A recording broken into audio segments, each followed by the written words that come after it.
குடியரசு தின விழா பேரணியில் பங்கேற்ற என்சிசி மாணவர்களை கௌரவிக்கும் நிகழ்ச்சி சென்னை கலைவாணர் அரங்கில் நடைபெற்று வருகிறது.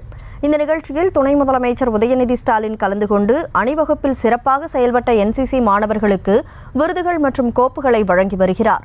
விவரங்களை செய்தியாளர் வெங்கட்ரமணன் வழங்க கேட்கலாம். வணக்கம் வெங்கட்ரமணன், முழு விவரம்.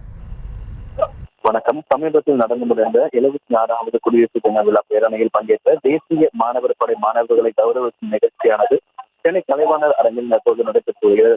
இந்த நிகழ்ச்சியில் துணை முதலமைச்சர் உதயநிதி ஸ்டாலின் கலந்து கொண்டு அணிவகுப்பில் சிறப்பாக செயல்பட்ட என்சிசி மாணவர்களுக்கு விருதுகள் மற்றும் சான்றிதழ்களை வழங்கி வருகிறார். தொடர்ந்து இந்த நிகழ்ச்சியில் கலை நிகழ்ச்சிகள் என்பது நடைபெற்று வருகிறது. ஒவ்வொரு ஆண்டுமே குடியரசு தினம் மற்றும் சுதந்திர தின அணிவகுப்பில் கலந்து கொள்ளக்கூடிய என்சிசி மாணவர்களை கௌரவப்படுத்த நிகழ்ச்சி என்பது நடைபெறுவது வழக்கம். அந்த வகையில் இந்த ஆண்டு என்சிசியில் அந்த மாணவர்களை தற்பொழுது துணை முதலமைச்சர் அவர்கள் சான்றிதழ் கொடுத்து கௌரவித்து வருகிறார். டெல்லியில் நடைபெற்ற இந்திய குடியரசு தின விழாவில் கலந்து கொள்ள தமிழ்நாட்டிலிருந்து செல்லக்கூடிய மாணவர்களுக்கு இந்த முறை விமான நிலையத்தில் அழைத்து செல்ல கோரிக்கை என்பது வைக்கப்பட்டது. அதன் அடிப்படையில் தமிழக அரசு சார்பாக 25 லட்சம் ரூபாய் செலவில் அனைத்து மாணவர்களையும் விமானத்தில் அழைத்து செல்லப்பட்டார்கள்.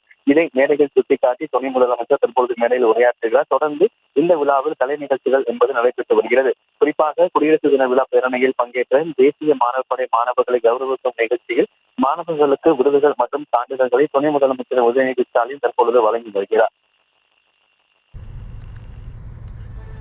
விவரங்களுக்கு நன்றி வெங்கட்ரமணன்.